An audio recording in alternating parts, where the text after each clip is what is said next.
B2B influencer marketing, especially on LinkedIn, has absolutely erupted this year. I feel like it wasn't even a thing last year in 2023. It's really grown and became a thing in 2024. So super excited to see what's going to happen in 2025.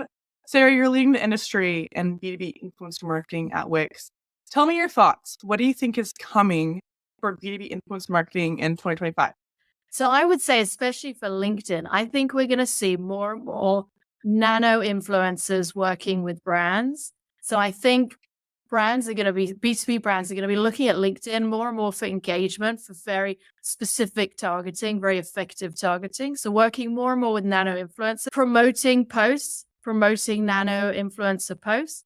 And also, of course, I think we're going to be seeing more and more video on LinkedIn. Yeah, agree on video. I think something that's really coming in 2025, not a lot of people are talking about, there's kind of whispers, is this thing I'm calling employee creator marketing.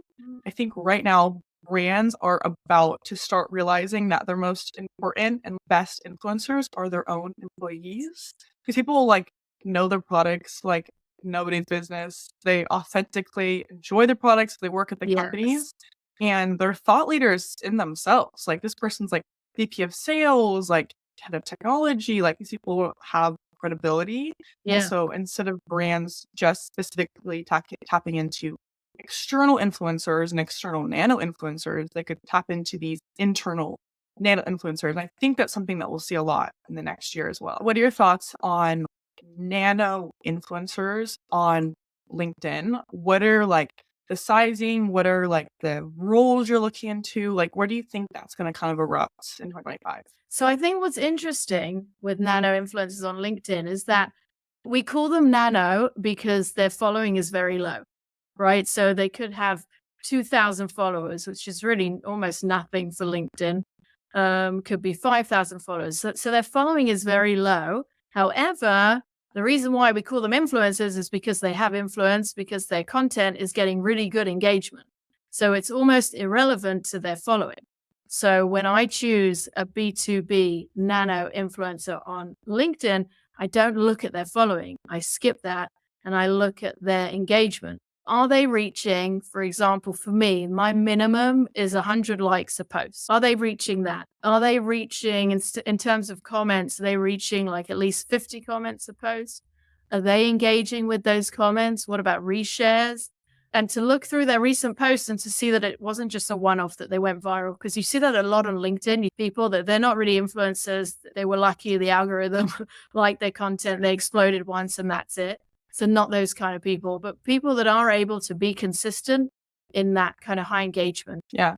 Yeah. And I think you said a really interesting thing with influencers are not people who just have a lot of followers, people who have influence. And I think LinkedIn brings such an interesting type of new influencer that has never been done on Instagram or TikTok, with these people having their names tied to their job. So this Susie is CMO at a large company, and she maybe not have a lot of followers, but CMO at a large company has so much influence. And each one of her followers has so much more value than someone who maybe has a lower impact community and has maybe less decision makers per person in their community. And so LinkedIn just brings this new era and atmosphere around influencers. I know it's this weird word, but people really do have influence. You have these decision maker packed audiences. And also on LinkedIn, let's say your influencer is a CMO and you're targeting other CMOs. When you can boost that post and you can target CMOs in your boosting, which is something you can't do on other platforms. That's huge. It's huge. Yeah, that is huge. You mentioned video going to continue to pop off in 2025.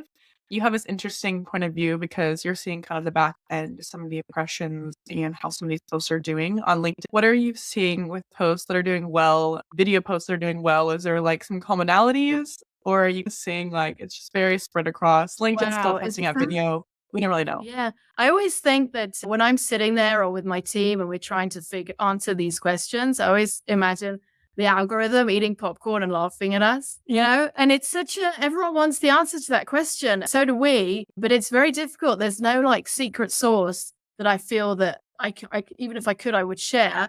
And I think even if I had a secret source based on, say, a specific campaign I analyzed, I bet it would be totally different for another brief and another campaign. So I think, yes, we try to always be learning from what we're doing and improving next time, but it's always with a pinch of salt because it may not be relevant next time. Yeah, no, I was having a conversation with a group of creators yesterday, and we were just trying to like talk through what we've been seeing and kind of trade Yeah. ideas on this kind of a new algorithm sitting in that video tab. And a Yeah. couple of things that we came up with that were like, okay, we're for sure on this is one, LinkedIn has set of topics that it likes. Like it's been a professional platform for 20 years now, and it likes professional advice. It likes Yeah. professional topics around networking, professional topics around hiring. So that professional overlay is like not going anywhere. So I think that's one.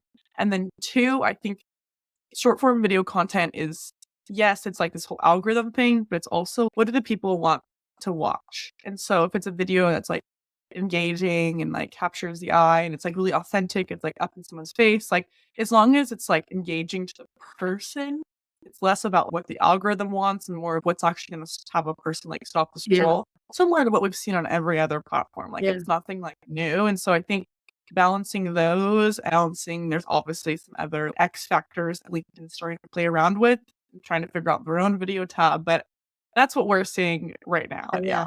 We have a joke that the algorithm must have a random, where it just chooses random videos so that people can't figure out what the algorithm works. Yeah, it's very random. I will have just and it's weird too on like the creator side of things. Like I'll have a post go live and it'll just normal impressions. And then every like once or twice a week, the algorithm will grab one of the videos, like Yeah. maybe 24 hours later, and all of a sudden it will just explode. Yeah. They grab a couple of videos and they just put it in the video tab Yeah. and they show those same videos to like everyone and they just explode. Like a couple days later, 1 million impressions. So yeah, it's gonna be interesting to see. I really think that it's obviously not a set algorithm. It's something they're No, working around with. changing. And so I think Yeah. this will become, Yeah. I think they're smart. They've been around for a long time, run by Microsoft. Like I think they're gonna take inspiration from other algorithms, Yeah. talk things that have worked really well. And I Yeah. think we'll see that become a little bit more tangible to like how to win the LinkedIn algorithm next year as it becomes more of an actual algorithm. But that'll be really interesting. I'm Yeah. excited for that. Yeah. Something to look forward to.